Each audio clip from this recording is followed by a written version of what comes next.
Hello everyone and welcome to my channel. এখন আমি যে সিনেমাটা নিয়ে কথা বলবো, এই সিনেমাটা কিন্তু আমাদের এখানে এসেছিল, কিন্তু সেটা 3 দিন মাত্র ছিল।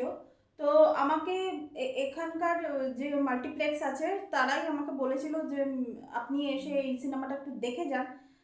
তো আমি সানডেতে গিয়ে এই সিনেমাটা দেখে এসেছি। সেটা হচ্ছে ভেদা। এই সিনেমাটা, এটা একটা হরর মুভি, কিন্তু এই মুভির ট্রিটমেন্টটা ভীষণ ভালো লেগেছে আমার। অল্প বাজেটের, খুবই অল্প বাজেটের সিনেমা, যে বিশাল যে কিছু তামঝাম আছে সেসব কিছু না। খুবই অল্প বাজেটের সিনেমা, কিন্তু সেই সিনেমার টেকনিক্যালিটিস নিয়ে থেকে শুরু করে এবং যেভাবে জিনিসটা দেখানো হচ্ছে সেই জিনিসগুলো কিন্তু খুব সুন্দরভাবে করা হয়েছে। অনেক বড় বড় মানে হলিউড বা অনেক বড় বড় অন্যান্য বড় বাজেটের সিনেমাতেও কিন্তু সেগুলো কিন্তু দেখানো হয় না, যেটা এখানে দর্শক হিসেবে আপনি যদি মন দিয়ে সিনেমাটা দেখেন। আমি জানি না এখানে কোথায় এটা রিলিজ করেছে। এটা আমাদের এখানে শুক্রবার রিলিজ করেছিল, শনিবার ছিল, রবিবার আমি দেখেছি এই সিনেমাটা। তো এরপর যদি আমি ডিরেক্ট যদি এই সিনেমাটাকে নিয়ে চলে আসি, এই সিনেমাটাতে ডিরেক্টর যেভাবে এই সিনেমাটাকে দেখাতে চেয়েছেন সেটা হচ্ছে যে সিনেমাটা সবসময় নন লিনিয়ার ফরম্যাটে এটা চলছে, ঠিক আছে? এবার নন লিনিয়ার ফরম্যাটে চলছে মানে একটা হচ্ছে ব্রিটিশ পিরিয়ড চলছে, একটা হচ্ছে বর্তমান সময় চলছে। আপনারা প্রথম দিকে সিনেমার মোটামুটি ইন্টারভেলের পর পর্যন্ত আপনাদের একদম মাথায় আসবে না যে ব্রিটিশ পিরিয়ডটা কি আর বর্তমান সময়টা কি। এটা একটা ব্যাপার আছে। এই দুটো সময়, ব্রিটিশ পিরিয়ড আমাদের দেশে অনেক দিন ছিল, রাইট?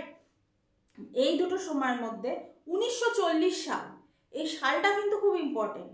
এই 1940 সালটা মানে কিভাবে সামনে এগোচ্ছে, পেছনে যাচ্ছে, এই জিনিসগুলো আপনাদের মনে হবে। একটা টাইম পর্যন্ত আমি যখন সিনেমাটা দেখছিলাম আমার মনে হচ্ছিল যে এটা মনে হচ্ছে আমি টাইম ট্রাভেল করছি।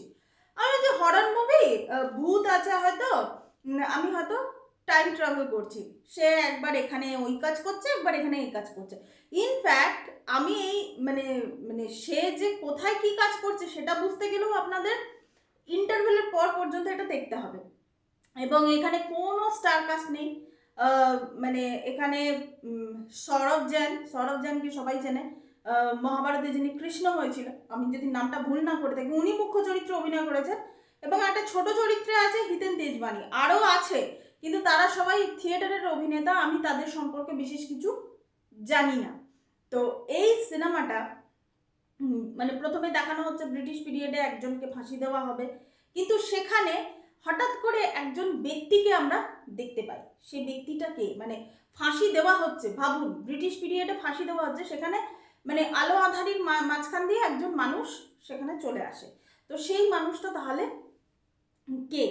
তো সেই মানুষটা কে সেটা জানার পরেই কিন্তু সময়টা শিফট হয়, একদম প্রেজেন্ট টাইমে সেটা চলে আসে। তো প্রেজেন্ট টাইমে যখন চলে আসে তো সেখানে আমরা একজন ব্যক্তিকে দেখতে পাই প্রেজেন্ট টাইম লাইনে। সে কিন্তু ওই ব্যক্তি নয় যার ফাঁসি হচ্ছিল, সে নয়। প্রেজেন্ট টাইম লাইনে আমরা দেখতে পাই যে ইন্টেলিজেন্স ব্যুরোতে কাজ করা একজন লোক। সে মানে সেখান থেকে, মানে ইন্টেলিজেন্স ব্যুরোতে কি হয় যে এইসব জায়গায় থাকতে গেলে অনেক মানুষকে মারতে হয়, এইসব জিনিসগুলো তো হয়। তো সে কাজটা থেকে, মানে কাজটা তার উপর একটা মানে প্রেশার পড়ে গেছিল যে এতজন মানুষকে আমি মারছি। তো এইভাবে একটা প্রেশার পড়ে গেছিল। সেই প্রেশারটা সে নিতে না পেরে সে চাকরি ছেড়ে দেয়। এবং এরপর আমরা যেটা দেখতে পাই সেটা হচ্ছে একটা গ্রামটার নামটা আই থিঙ্ক পানঘাটা বলে একটা গ্রাম আছে। হ্যাঁ, আমি অ্যাকচুয়ালি জানিও না গ্রামটা কোথায়। তো তো যাই হোক, এখানে পানঘাটা বলে একটা গ্রাম আছে। সেই গ্রামে সে অন্য একটা কাজ নিয়ে, সার্ভিস নিয়ে সে আসে। এবং আসার পরে এখান থেকে কনসেপ্টটা শুরু হয়। এই পর্যন্ত কিন্তু আপনাদের কিছু মনে হবে না, মানে অ্যাকচুয়ালি প্রথম দিকটা কিন্তু একটু ধোঁয়াশার মধ্যে থাকবে। এখান থেকে কনসেপ্ট শুরু হয় যে পিশাচ একজন মানুষকে আমরা কখন বলছি, সেই জায়গাগুলো কিন্তু এখানে দেখানো হয়েছে। এবার আমি প্রথমেই বলেছিলাম যে 1940 সালটা খুব ইম্পর্টেন্ট। 1940 সালে এমন একজন মানুষ ছিলেন, মানে তখন তো 1940 সাল মানে ব্রিটিশ পিরিয়ড, রাইট? ব্রিটিশ পিরিয়ডে এমন একজন মানুষ ছিলেন যিনি মানে কি বলবো, সে প্রচণ্ড মেধাবী, মানে আইকিউ তার মারাত্মক ছিল। সেই মানুষটার, মানে ওই চরিত্রটাই আর কি সৌরভ জ্যান এই চরিত্রটা প্লে করেছে। আইকিউ তার মারাত্মক ছিল এবং সে মানে প্রায় মানে আপনারা কি বলবেন, মানে সুপার হিউম্যান বলতে যেটা বোঝায় সেরকম হয়ে গেছে। এখানে ওই জিনিসটা দেখানো হয়েছে যে ওই যে আমরা যে যোগ সাধনা করতে গিয়ে আগেকার দিনে দেখানো হতো না যে সাধুরা জমি থেকে যোগ সাধনা করতে করতে জমি থেকে কিছুটা ওপরে উঠে যাচ্ছে। এটা কেন উঠতো, মানে কি কারণে উঠতো? ওই যে আমাদের শরীরের মানে মানে এই যে যোগ সাধনাতে সে পঞ্চ ইন্দ্রিয় বা পঞ্চতন্ত্রের যে জাগরণ, আমাদের শরীরটা কি কি দিয়ে তৈরি, জল, অগ্নি, বায়ু, মাটি, এইসব জিনিস দিয়ে আমাদের তৈরি তো আমাদের শরীরটা। তো এই সব জিনিস সম্পর্কে কিন্তু এখানে একটা হালকা একটা আইডিয়া দেওয়া আছে। তো ওই মানুষটা মানে সৌরভ জানের যে চরিত্রটা, সে মানে এইসব যে জিনিসগুলোকে সে নিজের মানে সে করায়ত্ত করে নিয়েছিল। আমরা কিন্তু ওটা পারবো না। আজকে আমাদের শরীর যে যে উপাদান দিয়ে তৈরি, ওই জল, মাটি, বায়ু, আকাশ, মানে আলো, এইসব জিনিস দিয়ে তৈরি, এইগুলোকে আমরা আমাদের আয়ত্তে আনতেই পারবো না। এগুলো হচ্ছে দীর্ঘদিনের সাধনা।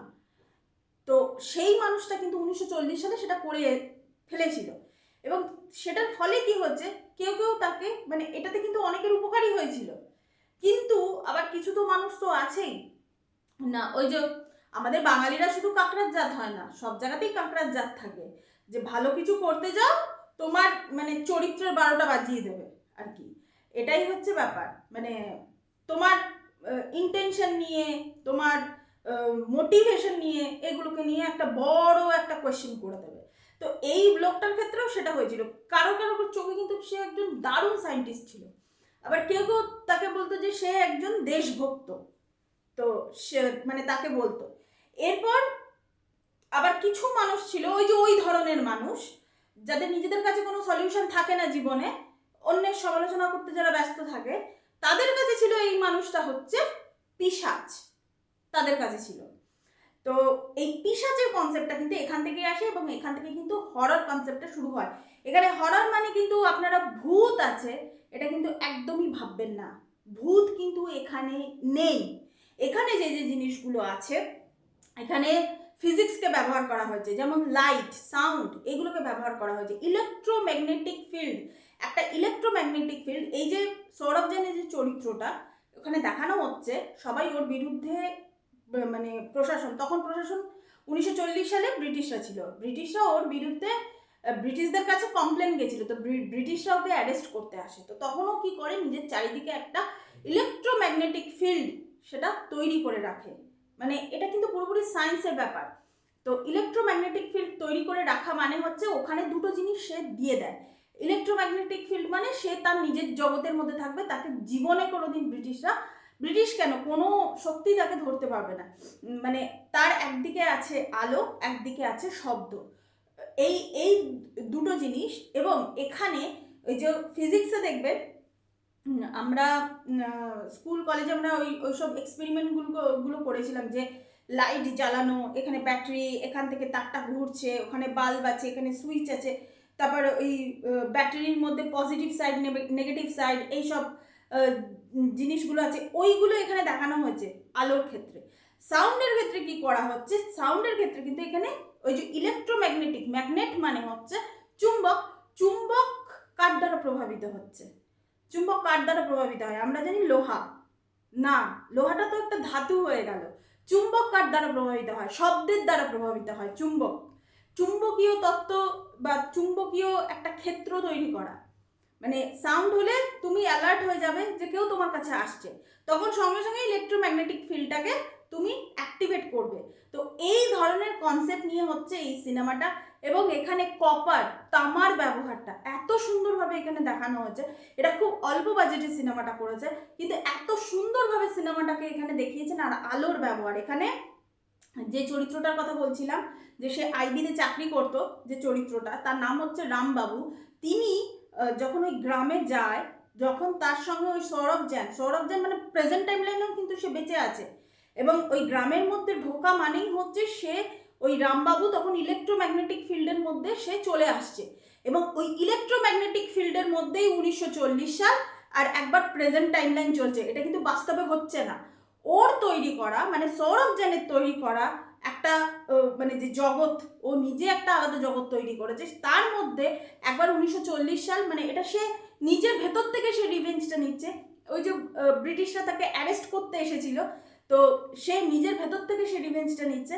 যে ওই যে যাদের প্রথম সিনে আমরা হিতেন তেজবানিকে দেখি যে তাকে ফাঁসি দেওয়া হচ্ছে, তো ওটা মানে হচ্ছে ওটা কিন্তু কোনো ব্রিটিশ কয়েদিই নয়, ওটা হচ্ছে ওই পিশাচেরই মানে সৌরভ জানের যে চরিত্রটা তারই হচ্ছে মানে সে ওকে পছন্দ করছে না, তাই তাকে ফাঁসি দিতে হবে, সেই জন্য ওরকম একটা ওয়ার্ল্ড ক্রিয়েট করেছে।